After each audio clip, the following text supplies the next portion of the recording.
নমস্কার, কলকাতা প্লেট থেকে বলছি। অনেকদিন বাদে আজ একটা পুরনো বাঙালি রান্না নিয়ে এসেছি। খুব সাধারণ কিন্তু খুব সুস্বাদু। লাউয়ের রসা। দেখতে কি সুন্দর, তাই না? এত সহজ রান্না। আমাদের বাঙালিদের তো রান্নার ভান্ডার অপর্যাপ্ত।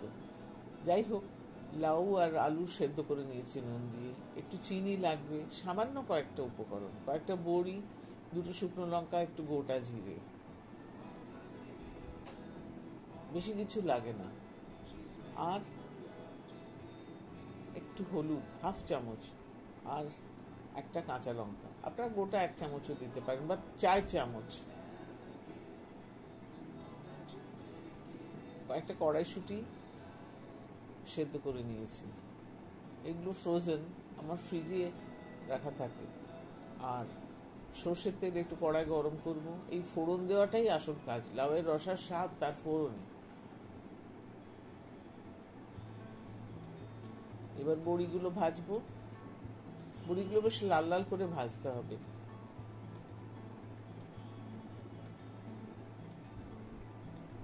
দেখবেন এই বড়ি, কাঁচা লঙ্কা এর স্বাদে কি সুন্দর সুস্বাদু হয়ে উঠবে লাউ।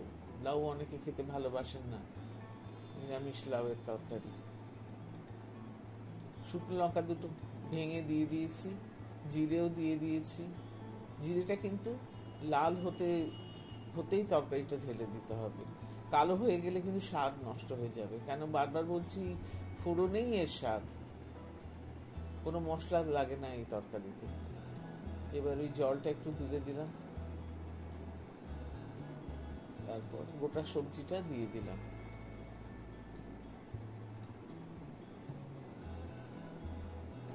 একটু নেড়ে দেবো। এবার হলুদ আর কাঁচা লঙ্কাটা দিয়ে দেবো।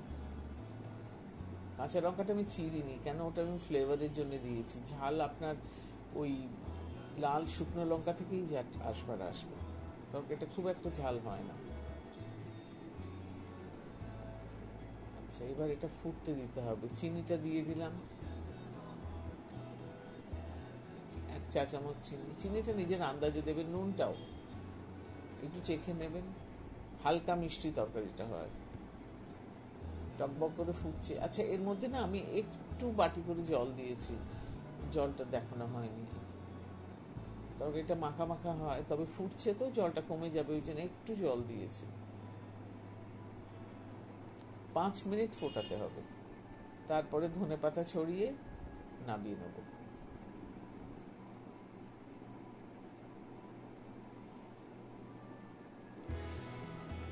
নুনটা একটু কম হয়েছিল, ওই জন্য একটু নুন দিলাম। এতে কোনো ঘি, গরম মশলা, ধনে, জিরে কিচ্ছু লাগে না। সামান্য নুন হলুদ দিয়ে রান্নাটা হয়ে যায়। আর ফোড়ন, আমাদের তরকারি হয়ে গেছে। আপনারা ট্রাই করবেন, খেয়ে দেখবেন, ভাল লাগবে, আমি কথা দিচ্ছি। এত সহজে এত সুস্বাদু রান্না এত তাড়াতাড়ি করা সম্ভব নয়। ধনেপাতা ছড়িয়ে দিয়েছি। আপনারা খেয়ে দেখুন, ভালো থাকবেন। ধন্যবাদ। লাইক আর সাবস্ক্রাইব করবেন কাইন্ডলি। Thank you.